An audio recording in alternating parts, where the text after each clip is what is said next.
So, for today's movie review, I'll be reviewing the 1964 film Ghidorah the Three-Headed Monster. And as I said with my review of Godzilla vs. Mothra, this was one of two Godzilla films to be released within the same year. And the reason as to why you had Ghidorah the Three-Headed Monster being released within the same year as Godzilla vs. Mothra, because of the combination of the popularity and the box office success of the previous two films, King Kong vs. Godzilla, along with Godzilla vs. Mothra, Toho, like they did when they made Godzilla Raids Again, wanted to make another movie to cash in on that box office glory. But instead of releasing it the next year, they decided to release it near the end of the year. And Toho made this movie to celebrate the 10th anniversary of the 1954 Godzilla movie. At least that's the way I see it. And what better way to celebrate that 10th anniversary than by making a massive crossover film in the form of Ghidorah the Three-Headed Monster. To get an idea of what this film is like, where I view King Kong vs. Godzilla as the Batman v Superman Dawn of Justice of its day, I view Ghidorah the Three-Headed Monster like the Avengers of its day. And in regards to the overall production of the movie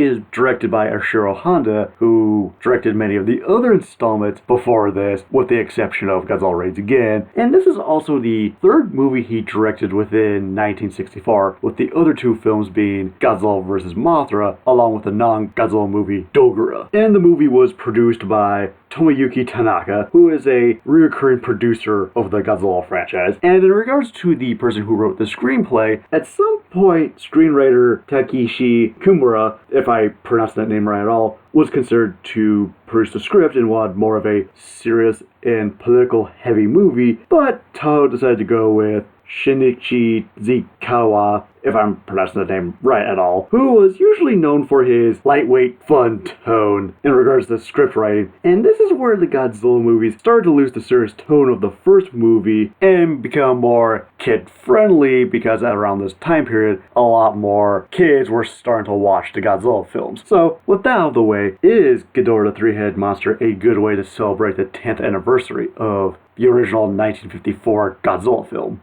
As for the plot of the movie, sometime after a meteorite crash lands on Earth, a princess from a Himalayan country becomes possessed by the spirit of an extraterrestrial being and starts to warn the people of Earth about the forthcoming of an intergalactic dragon known as King Ghidorah, as assassins from other countries, along with other giant monsters ranging from the likes of Godzilla, Mothra, and Rodan, start to emerge, wreaking havoc as the space dragon makes its way towards Earth. In terms of what I liked about the movie, I felt that the movie had some good pacing in terms of how the movie went from one scene to another. Even the editing flow didn't feel very jarring. It felt natural the way it progressed. I also like the fact that this movie introduces actual human villains, because with Godzilla vs. Mothra, that was the first film to introduce a more humanized antagonist, but the businessmen in that movie were not really evil. They were just greedy. Yet in this movie, we actually get introduced to someone that's an assassin whose mission is to kill somebody. And I think this adds a nice dynamic to the film as well, tying into the political aspects of the movie. And speaking of the political aspects, even though the screenplay was done by Shinichi Zekazawa, I also like the fact that the screenplay writer who ended up writing the script for this movie incorporated some of the political undertones that Tomoyuki Tanaka wanted for the movie, ranging from the country in which the princess and the assassin reside from, to the press conference that's shown near the end of the movie in terms of how the human government's gonna deal with the giant monster threat that is King Ghidorah, while still maintaining that lighthearted, fun tone within this script by incorporating a lot more human characteristics to the giant monsters themselves, primarily shown when you have Mothra talking to both Godzilla and Rodan, since not only do we see the monsters physically talking to one another and have the two fairies translate what they're saying, but we also got some of the monsters occasionally either laughing at each other or have cartoony moments like when Godzilla gets blasted by King Ghidorah's gravity beam in the ass and you see him cover his ass as he's running away,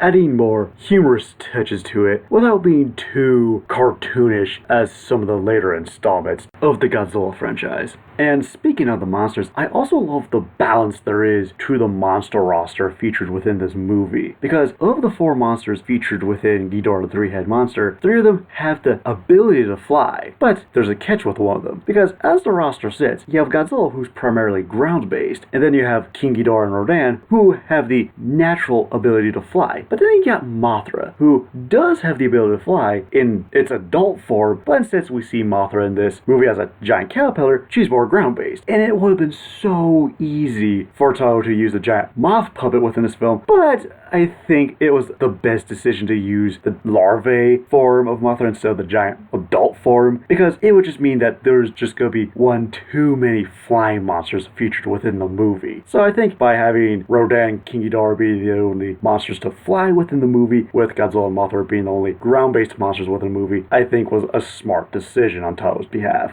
And adds a bit more consistency to the film continuity of the Showa era of the Godzilla films, since we already had a adult Mothra featured in the film before this. And I do like the fact that they do address the fact that there's only one Mothra larvae, since the twin fairies state that the other one either died of natural causes or died from the battle with Godzilla. So I like those aspects of the continuity featured within this movie. I also think that the costume design for all the monsters are pretty great, with the exception of Rodan, which I'll get to later. But as far as the Godzilla costume goes, it's basically the same Godzilla costume that was used in the previous movie, but they made a new head for the costume since the Godzilla head from the previous film got way too damaged. And I think at this point in time, Toho finally perfected the Godzilla suit in terms of making the suit more mobile and easier for the actor to move around in, and at least keep a consistent look from one film to another. And the Mothra puppet is pretty good as well, although I do think that when the puppet does move around, I do think it is a bit slow in some areas, but for what they got, they worked well around the Mothra puppet's budget. Then you have King Ghidorah himself, and there's a lot to say about this particular monster in terms of the character and the costume itself. Because in regards to the costume, it is a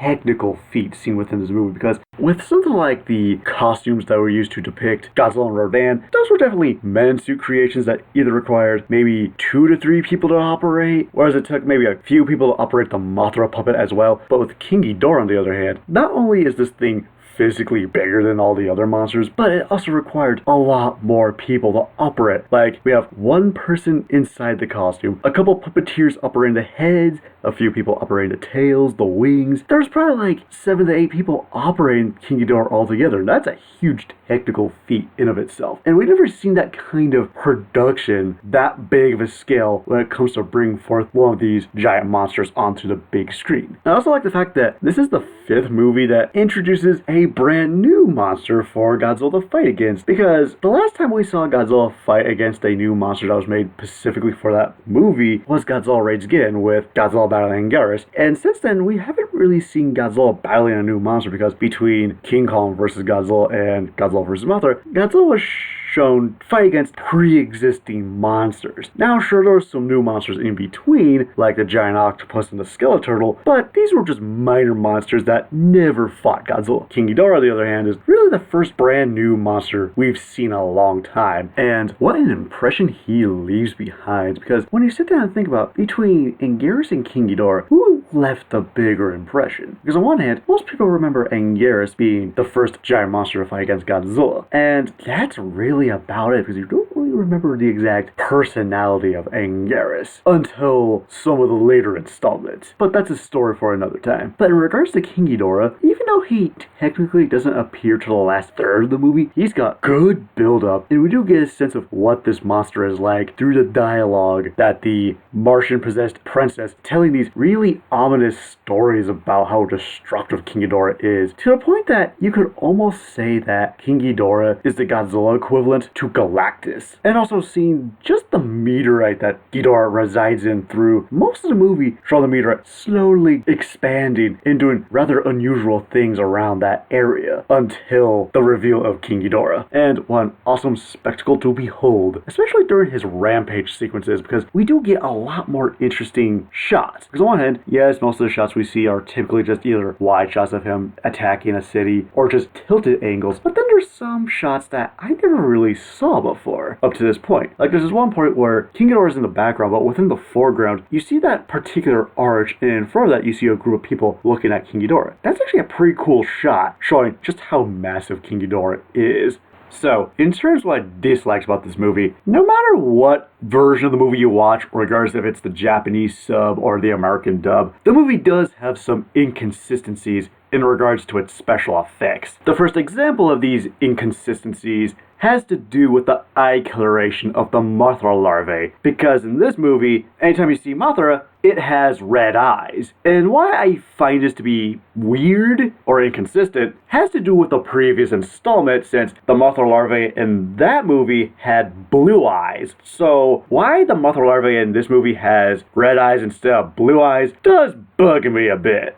Now, onto the second of the inconsistencies of the movie has to do with Godzilla's atomic breath. Because if you're familiar with how Godzilla's atomic breath is depicted from film to film, it's typically depicted as like this blue-colored laser beam. And when you first see Godzilla using his atomic breath in this movie, it is a blue-colored laser beam. Yet, anytime he uses it later in the film, it's depicted not as a laser beam effect, but more as Godzilla firing steam from his mouth. Now, granted, I have a feeling that maybe the reason as to why we see this later in the movie is probably because of the budget that the film had, presumably, but again, it's just another inconsistency. And as for the third and last of these inconsistencies, has to do with Rodan's first appearance. Because between Godzilla, Mothra, and Rodan, each monster has their own distinct roar. Yet, when Rodan appears for the first time in the movie, he doesn't use the traditional Rodan roar, but instead uses Godzilla's roar at first, but it's only for that one scene. And anytime you see Rodan roaring, it's with the traditional Rodan roar. So that's one nitpick I can overlook.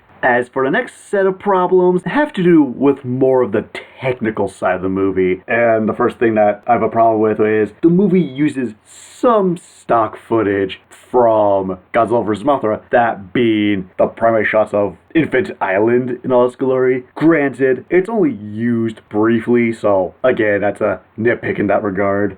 And there's some points in time where there's shaky camera movement. For example, when you see the airplane that the princess is on before it explodes, there are points in time where that camera would shake a lot during those sequences. And another technical issue out of the movie, there are several points in time in which the footage of the movie is sped up. And this is used constantly throughout the film, mainly during the sequences where you have people running away from the monsters when they're destroying a city. Then you got the costume that's used to depict Rodan in this movie, and I think it looks terrible. For example, the head, in my opinion, looks really ugly and looks too bird-like in some cases. And I also feel like the head, in comparison to the rest of the body, looks too small. And when Rodan does move around, the body movement looks too stiff in some areas, primarily the wings. And there's some features on Rodan that I really could have done without, primarily the spikes that are on Rodan's chest and lower abdomen. I could have done without those. They just look too pronounced for my liking. I feel that Toho either should have used the costume in the first Rodan movie or just recreated that costume to use for this movie. And another problem I have with the movie is with the intro, because I feel that it spoils key moments from the last third of the movie. Because when you watch something like the original 54 Godzilla movie, the opening credits is just shown with a solid color background with the names of the people who worked on the film. With something like Godzilla vs. Mothra, we see a natural disaster occurring like a hurricane, and then we just see the names of the people who are involved with the movie. This here, it literally just shows stock footage from the last third of the movie, and I feel that it spoils key moments for the last third of the movie. And using stock footage from other movies is one thing, but using stock footage from the same movie, to me, is just more lazy than using just stock footage from another movie. Then there are some points in time that really don't make a lot of sense in some points in the movie.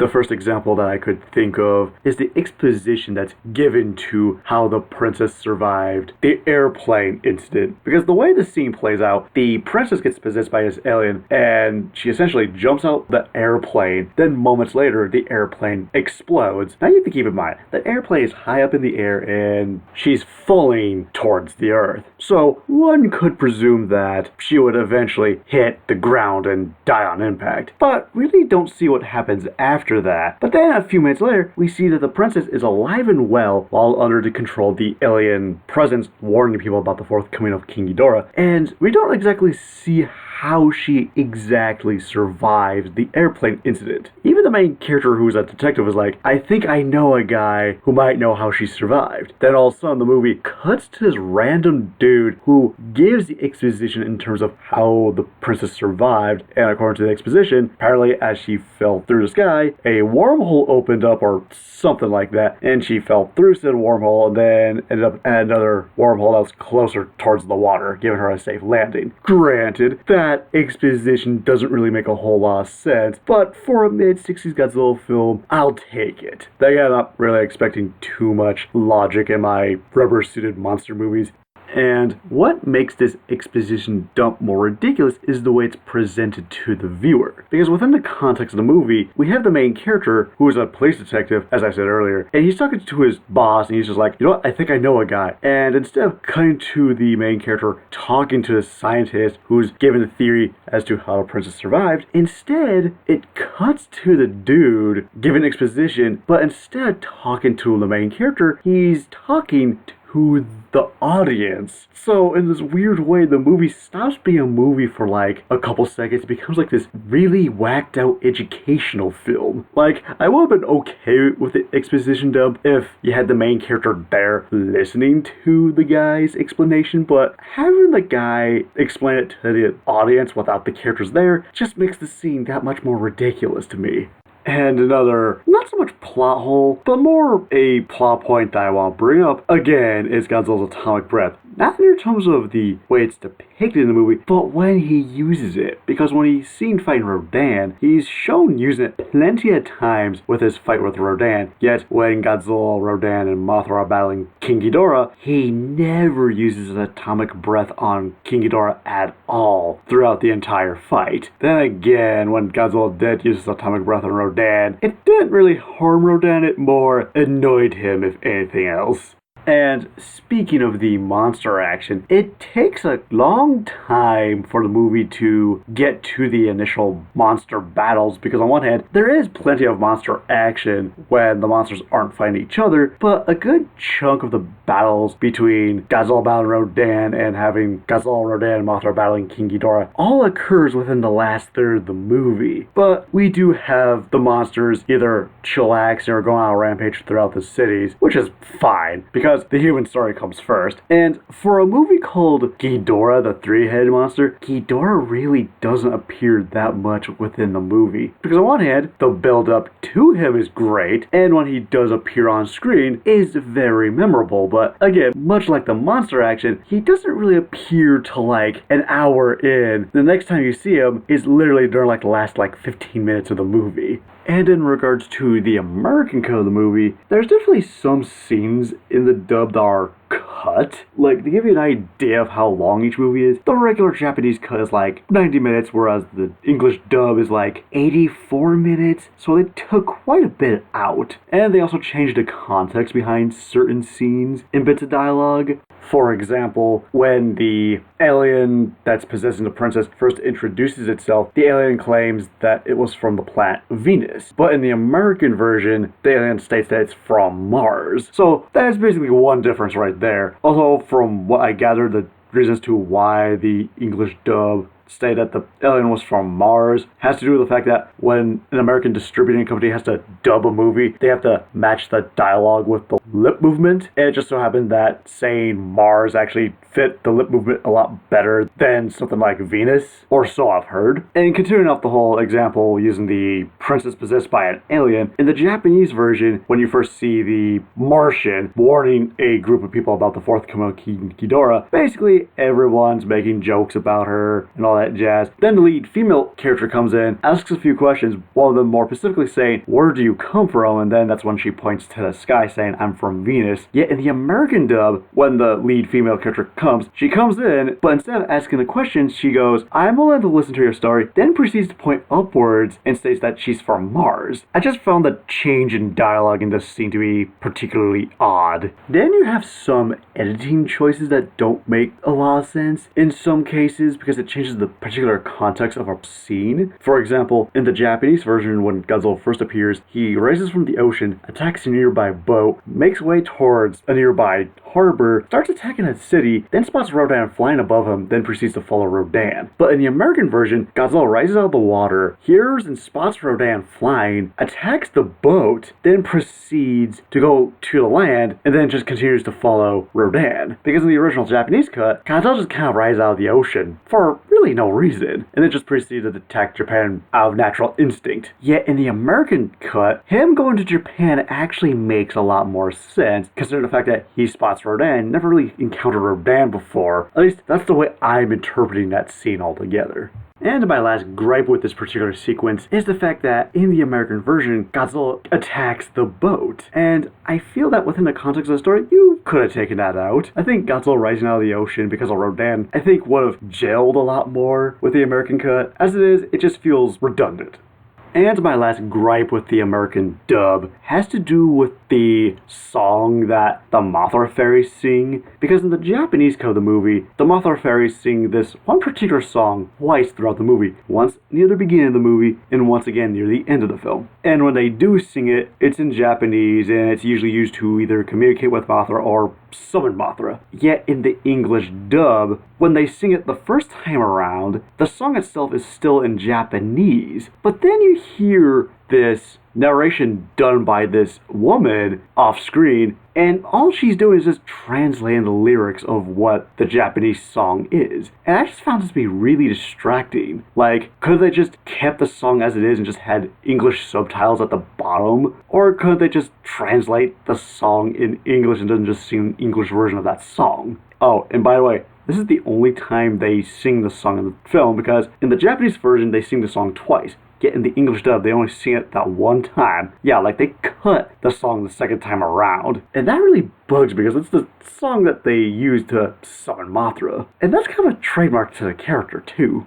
So, for my final verdict of Ghidorah, the three-headed monster. This film is a real turning point for the franchise. Now, sure, the previous two installments have done a lot for the franchise as well, but Ghidorah, the three-headed monster in particular, is the real turning point for the franchise, because whereas the previous two installments either introduced Godzilla to the world or sustained Godzilla's popularity, this is the one that not only continued Godzilla's popularity, but it took the franchise in a new direction where started to lose the tone of the original 1954 Godzilla movie and headed in a new direction, becoming more cartoony. And to add on top of that, the movie also introduces some new concepts that would be reused for the remainder of the Showa era of the Godzilla movies, those being the introduction of alien characters along with the movie introducing Godzilla's greatest arch-rival, King Ghidorah. So, overall, Ghidorah the Three-Headed Monster is an important movie in the Godzilla franchise. Granted, the movie isn't perfect by any means, but the movie is entertaining in a colorful way, without being too cartoonish like some of the later installments. And before I give my final rating, what did everyone else have to say about Ghidorah the Three-Headed Monster?